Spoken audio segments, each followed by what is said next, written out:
Salut tout le monde et bienvenue dans cette revue de presse. On démarre avec l'OM et l'AS Monaco qui ont officiellement décroché leur billet pour la Ligue des Champions. Un havre de bonheur, écrit La Provence, avec une photo collective qui en dit long sur la joie des Marseillais. Vainqueur 3-1 sur la pelouse du Havre. L'OM s'est fait peur face à une équipe largement inférieure, mais le talent d'Amine Gouiri et de Mason Greenwood a fini par faire la différence. Un missile en or pour l'attaquant anglais qui avait pourtant été très brouillon jusqu'à cette frappe surpuissante dont lui seul semble avoir le secret à Marseille.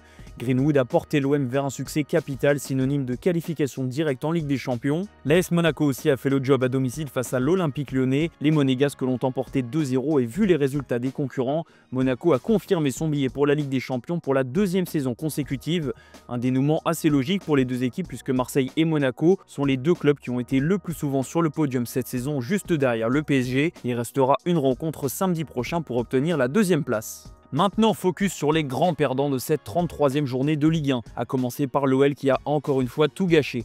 Une semaine après la défaite à domicile contre Lens, Lyon pouvait se relancer et espérer encore à la Ligue des Champions en battant Monaco, surtout avec les défaites de tous les concurrents. C'est raté pour Lyon qui n'y aura quasiment jamais cru. En tribune, l'atmosphère était assez tendue chez les supporters de l'OL qui n'ont pas épargné John Textor, aperçu cette semaine dans les tribunes du Parc des Princes avec son supposé ennemi Nasser Al-Khelaifi. Chez les concurrents, l'OGC Nice n'a jamais existé à Rennes et s'est incliné 2-0 en Bretagne. Les Aiglons ont au moins la chance de rester 4e et en cas de victoire contre Brest samedi prochain, ils devraient conserver leur place sauf carton énorme de Lille. Coup d'arrêt aussi pour Strasbourg qui a perdu 2-1 à Angers. Les Alsaciens voient leur série se terminer une semaine après la belle victoire contre le PSG. Paris justement l'a facilement emporté à Montpellier. Un succès 4-1 avec un triplé de Gonçalo Ramos dans un match sans aucune importance pour les deux clubs. En bas, c'est Saint-Etienne qui s'offre le droit d'y croire avec sa victoire 2-0 sur le stade de Reims. La dernière journée sera folle dans la course au maintien. On revient en haut où le LOSC a perdu à Brest. Bruno Genesio a expliqué que la prestation de ses joueurs était inadmissible.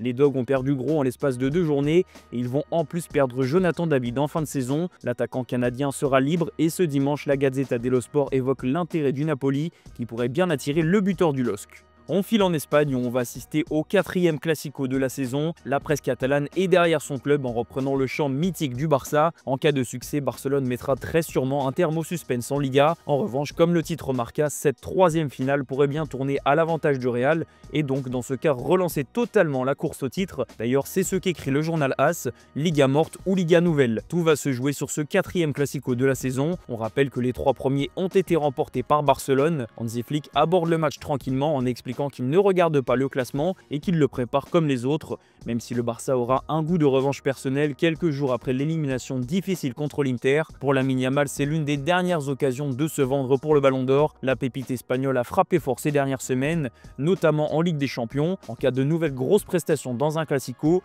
Yamal serait l'un des grands favoris. Rafinha lui aussi fait partie des candidats et il a parlé de son avenir. Le Brésilien a expliqué que sa prochaine étape au Barça était de prolonger. Il est lié au club jusqu'en 2027 et son nom est souvent associé à l'Arabie Saoudite, mais Rafinha est très clair, il veut continuer l'aventure avec le FC Barcelone. Vinicius Junior lui aussi devrait prolonger mais au Real Madrid. Justement, As fait le point sur les clés de cette prolongation très importante. Plusieurs détails sont à noter, il va prolonger jusqu'en 2030, il devrait toucher 100 millions d'euros sur 5 ans, soit le plus gros salaire du club à égalité avec Kylian Mbappé. Il touchera évidemment une prime en cas de trophée The Best ou de Ballon d'Or. Et enfin, sa clause est fixée à 1 milliard d'euros. Un mot rapide sur l'autre club de Madrid, l'Atlético. Les colchoneros sont étrignés la Real Sociedad hier soir grâce à un quadruplé en 30 minutes d'Alexander Sorloth, dont un triplé en 4 minutes. Direction l'Allemagne où le Bayern Munich a fait ses grands adieux à l'une des plus grandes légendes de son histoire et même une légende du foot, Thomas Müller. Il a disputé son dernier match avec le seul club de sa carrière hier à domicile et pour fêter ça, Müller a pu célébrer le 34e titre de champion de l'histoire du Bayern. Des adieux émouvants pour un joueur qui aura marqué les 15 dernières années en remportant notamment 2 Ligues des Champions avec le Bayern. Les supporters lui ont rendu un magnifique hommage entre banderoles, tifos et chants. Bref, Thomas Müller a vécu une dernière de rêve à l'Allianz Arena. Pour Harry Kane, ce n'était pas la dernière, mais ce match avait une saveur particulière. Il a enfin pu célébrer un titre dans sa carrière. Le grand maudit est champion d'Allemagne et on a pu le voir sur son visage. Il n'a pas contenu sa joie, à tel point que l'Angleterre a salué ce premier titre. Justement, en parlant de l'Angleterre, il y en a un qui pourrait la quitter pour retourner en Allemagne, c'est Jadon Sancho. Retour raté en Première Ligue pour l'ancien joueur du Borussia Dortmund qui est suivi de près par le Bayer Leverkusen. Une fois de plus, Jadon Sancho pourrait miser sur la Bundesliga pour se relancer. Match nul hier entre Manchester City et Southampton, prestation décevante des Sky Blues et aussi d'Erling Haaland qui faisait son grand retour de blessure. Ce dimanche, Liverpool reçoit son dauphin Arsenal.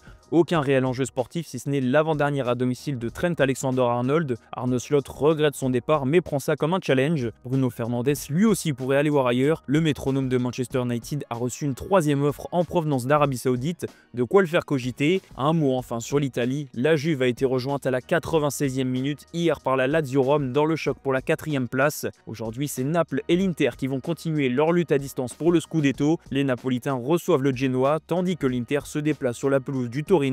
Pour rappel, seulement 3 points séparent Naples, le leader de l'Inter. Voilà, c'est la fin de cette revue de presse les amis, merci de l'avoir suivi et on se donne rendez-vous demain matin sur Foot Mercato.